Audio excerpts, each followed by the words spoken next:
부드럽게 두 발을 모으고 눈을 감은 채 당신의 심장을 떨리게 할 만큼 아름다운 음악의 밤을 상상해 보세요. 마치 한 편의 한국 영화 속 장면처럼 섬세하고 깊은 순간입니다. 당신이 내쉬는 숨결 하나하나는 희미한 흰 안개가 되어 차가운 공기 속으로 사라집니다. 아직 문고리에 손을 대기도 전에 발끝은 이미 감각을 잃고 살을 내는 찬바람은 보이지 않는 이빨처럼 당신의 몸을 조여옵니다. 이제 한 걸음 더 상상해 보세요. 그런 밤에 장작이 단 한 조각도 없다면 어떨까요? 난로도 없고 전기 히터도 없으며 당신을 보호해줄 어떤 것도 없습니다. 오직 당신 혼자 어둠 속에 서서 바깥에 쏟아지는 눈 소리를 듣고 있을 뿐입니다. 듣기만 해도 섬뜩한 악몽 같지 않나요? 하지만 바이킹들에게 그것은 악몽이 아니었습니다. 그저 평범한 하루 조용히 흘러가는 어느 화요일 저녁과도 같았습니다. 밤이 밤을 이어가며 그들은 사람의 목숨을 앗아갈 만큼 거센 눈보라를 마주하면서도 여전히 살아남았고 계속 앞으로 나아갔습니다. 무엇이 그들을 그렇게 만들었을까요? 그 답은 단순한 인내가 아닙니다. 그것은 훨씬 더 정교하고 더 혹독하며 비범한 신체적, 정신적 강인함을 요구하는 것이었습니다. 바이킹들은 단순히 추위를 견딘 것이 아니라 겨울과 함께 살았습니다. 기온은 깊은 영하로 떨어지고 바람은 긴 밤 속에서 외롭게 울부짖는 늑대처럼 울어댔으며 단 하룻밤 사이에 마을 전체가 두꺼운 눈 속에 묻혀버리기도 했습니다. 중앙 난방도, 포근한 이불도, 온도를 높일 버튼도 없었습니다. 오직 인간만이 가혹한 자연의 소용돌이 한가운데 놓여 있었을 뿐입니다. 그리고 무엇보다 중요한 사실은 장작이 언제나 구할 수 있는 것이 아니었다는 점입니다. 아이러니하게 들릴 수 있지만 그것이 가장 큰 문제였습니다. 그런 혹독한 땅에서는 나무가 드물고 겨울은 끝이 없는 듯 길었습니다. 장작에만 의존했다면 살아남기 어려웠을 것입니다. 그래서 바이킹들은 자연에 맞서 싸우는 대신 그것에 적응하는 길을 택했습니다.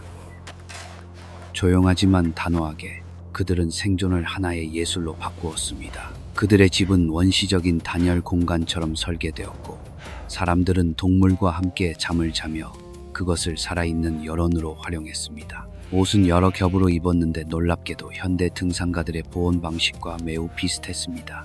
모든 디테일은 생존을 위한 것이었고 모든 해결책은 단순하면서도 거의 완벽에 가까울 정도로 합리적이었습니다. 그리고 믿어도 좋습니다.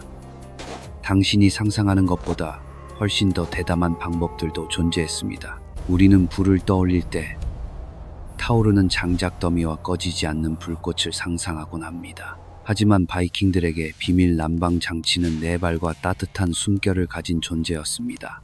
맞습니다. 그들은 동물과 함께 잠을 잤습니다.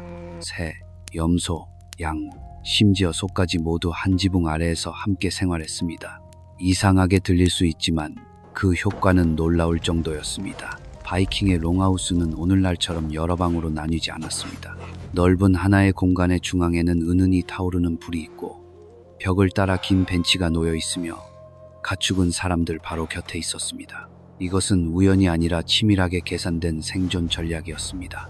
동물은 단순한 동거인이 아니라 귀중한 열원이었습니다. 소 한 마리는 강력한 난방 장치에 맞먹는 열을 내뿜었고 양털은 천연 담요처럼 부드러운 온기를 제공했습니다. 말은 입구 근처에 두어 보온 효과를 높이는 동시에 맹수에 대한 조기 경보 시스템 역할도 했습니다. 집의 구조 또한 이를 극대화했습니다. 가축이 있는 공간은 더 낮게 만들어 그들의 체온이 위로 올라가 생활 공간을 따뜻하게 하고 차가운 공기는 출입구 근처에 머물도록 했습니다. 다시 말해 바이킹들은 자신의 집을 하나의 완전한 생물학적 난방 시스템으로 만들어낸 것입니다. 이상하게 들릴지 모르지만 장작이 부족하고 겨울이 결코 자비롭지 않은 세상에서는 그것이야말로 매우 지혜로운 선택이었습니다. 그리고 이것은 시작에 불과합니다. 조금 더 자세히 들여다보면 거친 목재 벽과 풀로 덮인 지붕을 가진 그 롱하우스 자체에도 우리가 생각하는 것보다 훨씬 더 많은 생존의 비밀이 숨겨져 있다는 것을 알게 될 것입니다. 이 영상이 흥미롭고 유익했다면 좋아요를 누르고 채널 구독으로 저를 응원해주세요. 그리고 댓글로 의견도 남겨주시면 감사하겠습니다. 하지만 조금 더 가까이 다가가 보세요. 마치 한국 영화 속 카메라가 세밀한 장면을 천천히 훑어가듯이 그러면 당신은 깨닫게 될 것입니다. 그것은 단순한 집이 아닙니다. 여러 겹이 정교하게 쌓여 만들어진 하나의 생존 기계입니다. 겉보기와 달리 벽은 결코 얇거나 연약하지 않습니다. 내부에는 열을 유지하는 목재층이 있고 그 사이에는 무거운 흙이 단단히 채워져 있으며 바깥쪽에는 또 다른 목재층이 있어 중립적인 단열층 역할을 합니다. 이 모든 것이 결합되어 따뜻하면서도 통기성이 좋은 공간을 만들어냅니다. 자연에 맞서는 것이 아니라 자연과 호흡을 맞추는 듯한 구조입니다. 지붕 역시 같은 철학을 따릅니다. 단순한 덮개가 아니라 그 위에 두꺼운 흙층이 더해지며 때로는 60cm에 이르기도 합니다. 겨울이 오면 그것은 집 전체를 감싸는 거대한 담요가 됩니다. 봄이 되면 풀들이 푸르게 자라나 집은 점점 언덕과 하나로 어우러집니다. 마치 처음부터 자연의 일부였던 것처럼요. 무료로 얻은 단열층. 그러나 놀라울 정도로 완벽합니다. 그리고 눈은 어떨까요?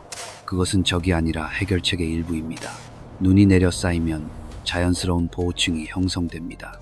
바이킹들은 여기에 목재와 밝은 색의 재료를 더해 보강함으로써 얼어붙은 땅과 내부 생활 공간 사이에 부드러운 장벽을 만들어냈습니다. 일부 집은 땅속으로 더 깊이 파고들어 대지를 그대로 자연 단열층으로 활용하기도 했습니다. 여름에는 시원하고 겨울에는 따뜻함을 유지합니다. 그 덕분에 밖에서는 눈보라가 거세게 몰아쳐도 롱하우스 내부는 약 4도씨 정도를 유지할 수 있었습니다. 오늘날 기준으로는 따뜻하지 않지만 인간이 살아가기에는 충분한 온도였습니다. 그리고 이것은 그들의 생존 시스템의 일부에 불과합니다. 바이킹을 떠올리면 많은 사람들은 거대한 불길이 타오르는 장면을 상상합니다. 하지만 현실은 전혀 달랐습니다. 그들에게 필요한 것은 강렬한 불꽃이 아니라 조용하지만 지속적인 열원이었습니다. 실제로 많은 롱하우스에는 굴뚝조차 없었습니다. 그리고 바로 여기에서 또 하나의 비밀이 드러납니다. 그들이 굴뚝을 만들 줄 몰랐던 것이 아니라 그 기능을 정확히 이해하고 있었던 것입니다. 굴뚝은 연기와 함께 열을 밖으로 빼앗아 갑니다. 그래서 그들은 의도적으로 사용하지 않았습니다. 대신 연기는 지붕의 작은 틈을 통해 서서히 빠져나가도록 했습니다. 집 중앙의 불은 격렬하게 타오르지 않고 조용하고 안정적으로 타올랐습니다. 은은하게, 꾸준하게, 화려하지는 않지만 생명을 유지하기에는 충분했습니다. 내부 공기는 필요한 온도를 유지했고 연기는 천장의 목재를 건조시켜 해충의 번식을 막아주었습니다. 조용한 기술, 그러나 철저히 계산된 방식이었습니다.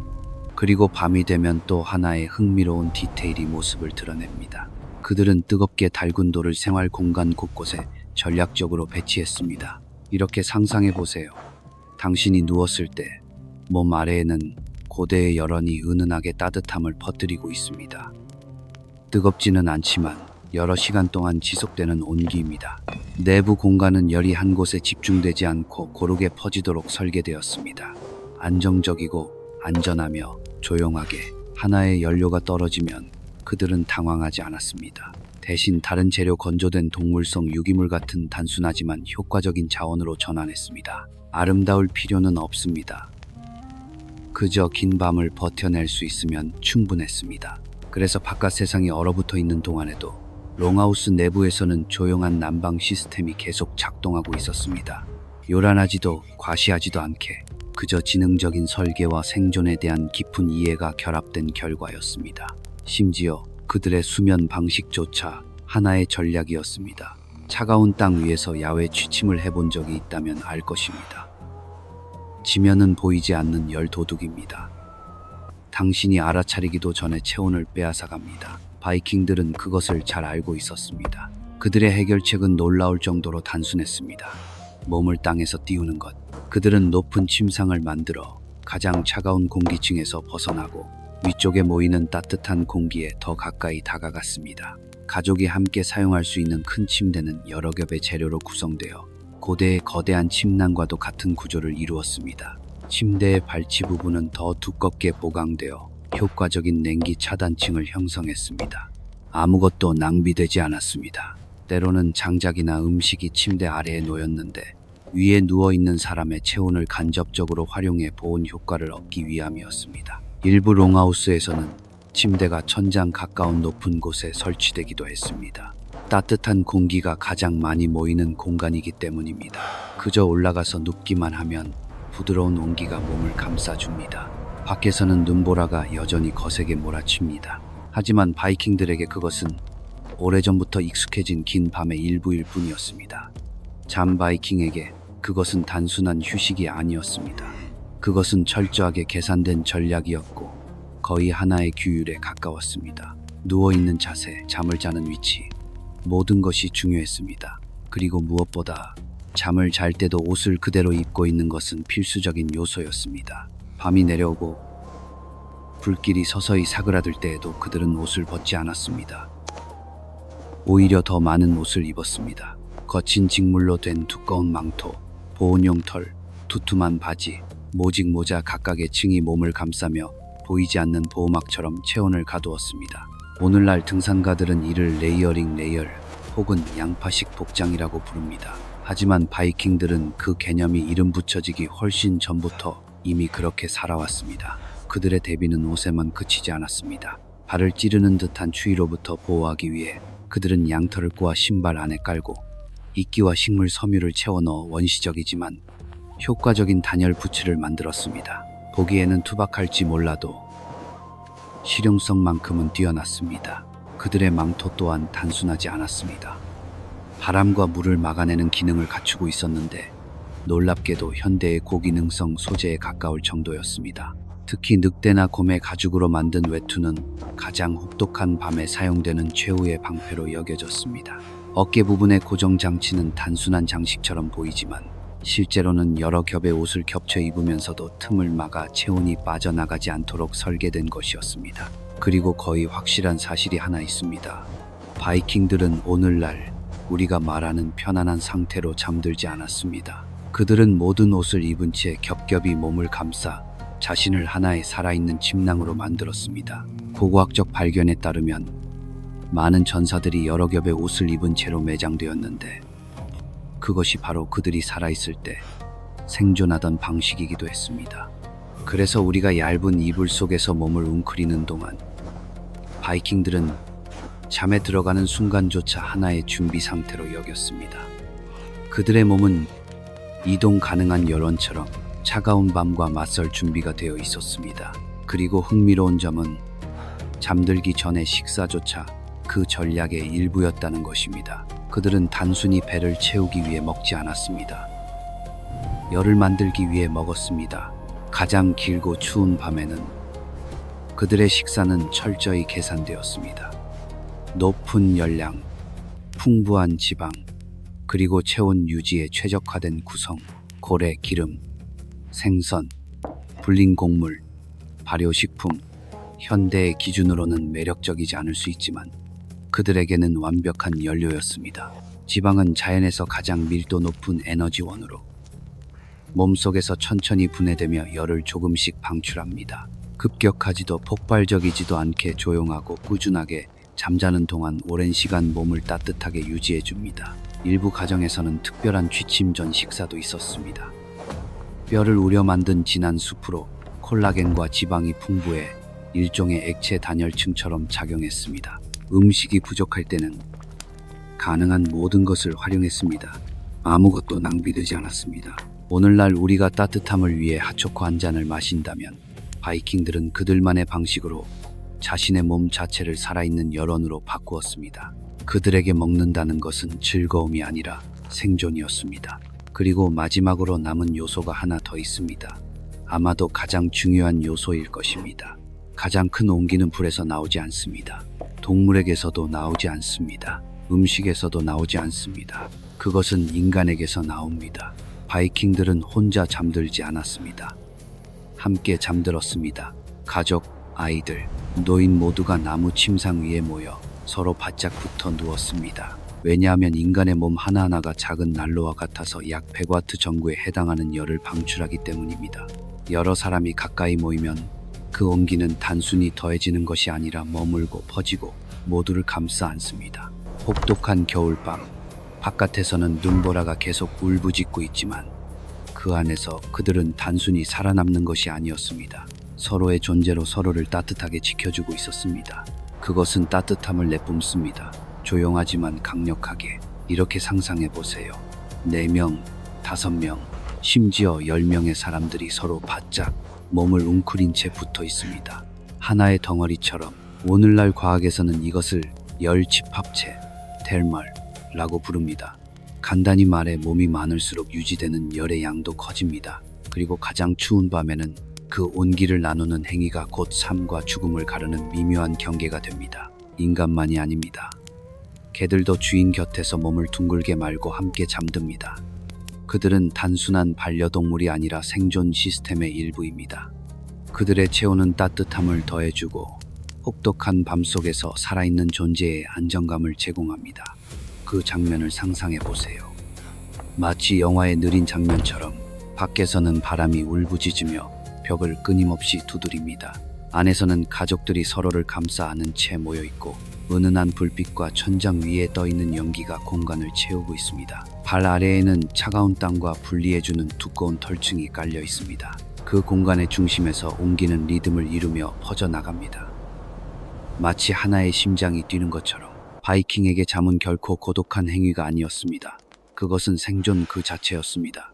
그리고 새벽이 밝아올 때 그들은 단순히 밤을 넘긴 것이 아니었습니다. 그들은 온전한 에너지를 지닌 채 깨어났습니다.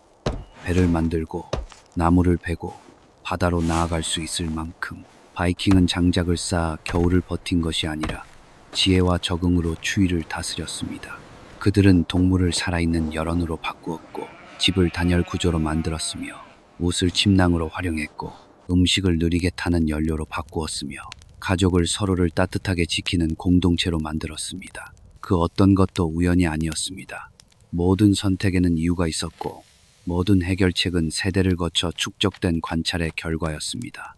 그 모든 요소가 결합되어 바다마저 얼려버릴 만큼 혹독한 세계 속에서도 그들을 살아남게 한 힘이 되었습니다. 하지만 바이킹에게 생존은 결코 최종 목표가 아니었습니다. 그들은 겨울을 피하지 않았습니다. 그 속을 가로질러 나아갔습니다. 그리고 봄이 오면 연기 냄새가 남아있는 롱하우스에서 나와 매서운 밤들 속에서 단련된 힘을 품고 밖으로 나섰습니다. 그들은 배를 만들고 준비를 마치고 돛을 올려 얼어붙은 바다로 나아갔습니다. 세상의 대부분이 아직 상상조차 하지 못한 곳으로. 그리고 하나의 질문이 여전히 남습니다. 정확한 지도도 체계적인 과학 기록도 없었던 한 민족이 어떻게 대양을 건너 아직 알려지지 않은 땅에 도달할 수 있었을까요? 그것은 또 다른 이야기입니다. 아마도 훨씬 더 경이로운 이야기일 것입니다. 그리고 분명히 당신이 놓치고 싶지 않을 이야기입니다.